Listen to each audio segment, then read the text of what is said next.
தமிழக சட்டப்பேரவையின் செயலாளர் பொறுப்பில் பூபதி நியமிக்கப்பட்டுள்ளார். இதுகுறித்த கூடுதல் தகவல்களை தருகிறார் செய்தியாளர் ராஜா. சட்டப்பேரவை செயலாளர் பொறுப்பில் திரு பூபதி இன்று நியமிக்கப்பட்டுள்ளார். இதற்கான உத்தரவை சபாநாயகர் பிறப்பித்தார். அதாவது சட்டப்பேரவை செயலாளராக இருந்த ஜமாலுதீனுடைய பதவிக்காலம் என்பது இன்று மாலையோடு முடிவடைகிறது. அவர் கடந்த 2012ஆம் ஆண்டு இதே மே 31ஆம் தேதி அவருடைய பணி ஓய்வு முடிவடைந்தது.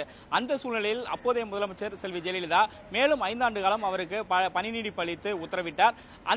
அந்த அடிப்படையில் இன்று அவருடைய பணிக்காலம் என்பது இன்று மாலை 6 மணியுடன் முடிவடைகிறது. அந்த பதவிக்கு புதிதாக தற்போது கூடுதல் செயலாளராக சட்டப்பேரவை கூடுதல் செயலாளராக உள்ள பூபதி நியமிக்கப்பட்டுள்ளார். இவருடைய பணிக்காலம் என்பது அடுத்த ஆண்டு பிப்ரவரி 18ஆம் தேதியோடு முடிவடைகிறது. ஆகையால் தற்போது இவர் பொறுப்பு செயலாளர் பதவியில் நியமிக்கப்பட்டுள்ளார். சட்டப்பேரவை செயலாளர் ஒருவர் நியமிக்கப்பட வேண்டும் என்றால் ஓராண்டு காலம் அவருக்கு பணிக்காலம் இருக்க வேண்டும். ஆனால் திரு பூபதியினுடைய பணிக்காலம் என்பது அடுத்த ஆண்டு பிப்ரவரி 18ஆம் தேதியோடு முடிவடைகிறது. இன்னும் 8 மாதங்கள் தான் உள்ளது. அந்த சூழ்நிலையில் தற்போது அவர் பொறுப்பு செயலாளராக நியமிக்கப்பட்டுள்ளார். கடந்த 1985ஆம் ஆண்டு அந்த சட்டப்பேரவையினுடைய அலுவலராக அவர் பணியில் சேர்ந்தார். தற்போது அவர் கூடுதல் செயலாளராக உள்ளார்.